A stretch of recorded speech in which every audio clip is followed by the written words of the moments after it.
Over the last couple of weeks, I've commented on trusting God and about His sovereignty.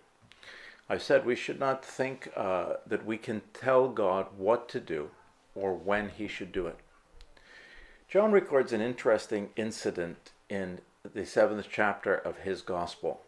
He records the occasion when the Festival of Tabernacles is taking place in Jerusalem. Now, this is part way through Jesus' ministry, and he's already performed many great miracles. John records how Jesus' brothers, yes, he had siblings, and they would more correctly be called his half-brothers. That is, they were children of Mary and Joseph. And I'm sorry if that disturbs some people's doctrine or theology, but that's what the Bible records. And in fact, just a note here, James, the New Testament writer, who was also an apostle and later the leader of the Jerusalem church, is understood to be one of Jesus' brothers. Well, John records that they had a rather lively discussion with Jesus. They tried telling him what to do.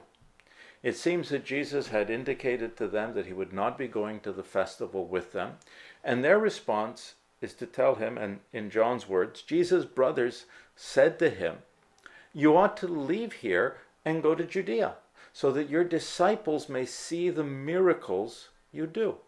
No one who wants to become a public figure acts in secret. Since you are doing these things, show yourself to the world."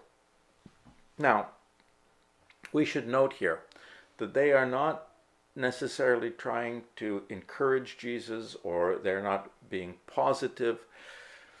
In fact, I would say that in their words there is a mix of sarcasm and contempt. And in fact, John adds to this, even his own brothers did not believe in him. When we fail to believe, or when we question what we see God doing, we are certainly not the first.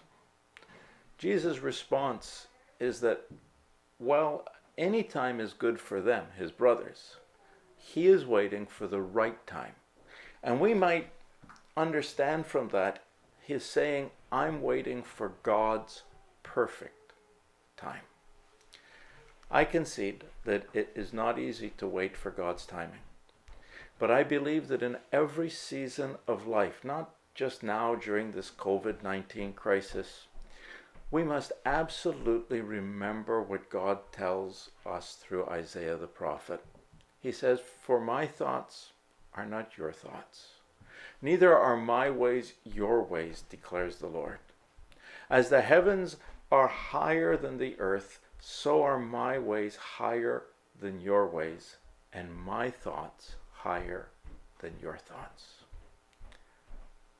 You see, God has his thoughts, his purposes, and his timing. And we do not always get to know or understand why.